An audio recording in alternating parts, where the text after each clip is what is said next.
lasku. Sekajäte on hirveän kallista. Nyt tehdään homma uusiksi. Minulla on idea.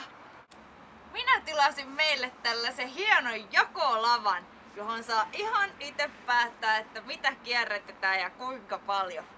Minä valitsin tänne 6 erilaista kierrätysmahdollisuutta. Ensiksikin meiltä löytyy pahvi, energia, sekajäte, lasi, metalli ja puu. Ja sitten kun on täynnä, niin lokeroauto tulee ja tyhjentää jokaisen lokero erikseen. No niin, Anna, näytäs vähän mallia. No niin, tässä on puu. Sinne meni oikealle lavalle.